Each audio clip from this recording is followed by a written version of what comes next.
Hello friends, आज का हमारा टॉपिक है 5S। आपका हमारे चैनल पे स्वागत है।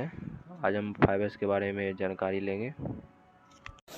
आगे हम जानेंगे 5S किसे कहते हैं। 5S एक जापानीज वर्ड है जो 5 जापानीज वर्ड से मिलकर बना है। ऐसी प्रक्रिया जिसे हम ऑफिस में भी करते हैं, घर में कर सकते हैं, किसी भी काम को सुव्यवस्थित ढंग से करने के लिए।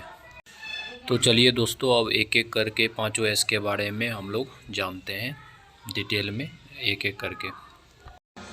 दोस्तों, हमारा जो पहला एस होता है वो श्री होता है। श्री एक जापानीज वर्ड है जिसका हमें इंग्लिश में सॉल्ट बोलते हैं। उसका हिंदी जो होता है वो छटाई होता है। दोस्तों, हम छटाई इस तरह बोल सकते हैं जैसे हमें नेसेसरी सामान से अननेसेसरी सामान को हटाना हो, उसे हम छटाई कहते हैं। या आप समझो जो ज़रूरत की सामान है उसे रखना और जो ज़रूरत नहीं है उसे हटा देना। दोस्तों, ये हमारा सेकेंड एस है। सेकेंड एस हमारा सिटोन होता है जिसका English meaning set in order होता है और हमारा हिंदी सुव्यवस्थित करना होता है। किसी भी सामान को सुव्यवस्थित करना यानी हर एक सामान का प्रॉपर प्लेस देना।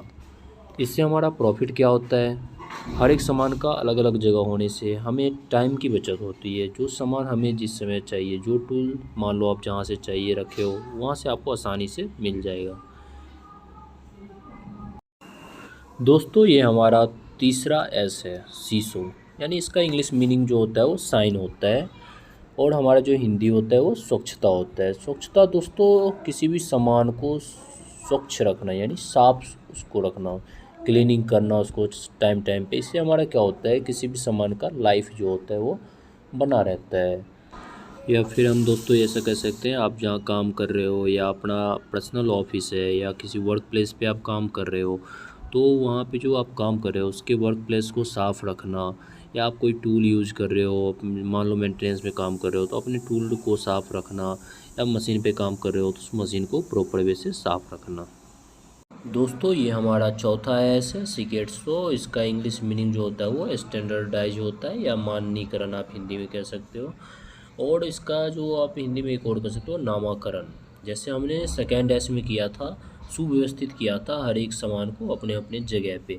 उन सारे जगहों को हम नामाकरण कर देते हैं जिससे हमारा क्या होता है, कोई भी सामान हमें आसानी से मिल जाता है, खोजने में हमारा टाइम वेस्ट नहीं होता है।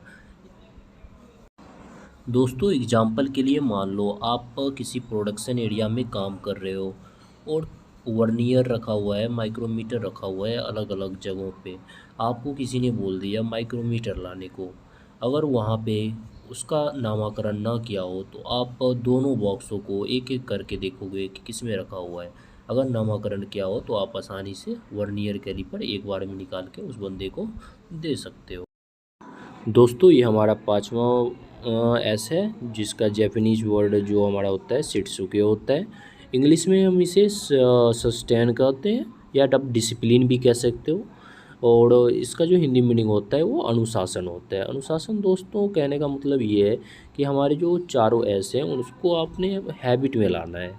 साथ में आप जहाँ काम कर रहे हो आप अपने जूनियरों को भी ये बताओ कि ये इसे करना है, इसे प्रॉपर भी डेली बेसिस पे इसको लाइफ में लाना है, यानी करना ही करना है हमें ये चीज़।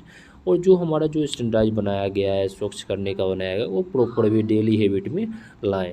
उन्हें डेली रेगुलर या कोई भी ब्रेक डाउन हो, आपका छोटा से छोटा हो, कोई ब्रेक मिल रहा हो, उसमें आप अपने जगह पे जो भी है उसको निर्धारित करें, साफ़ करें, स्वच्छ रखें, जिससे हमारा ये 5S क्लियर हो जाता है।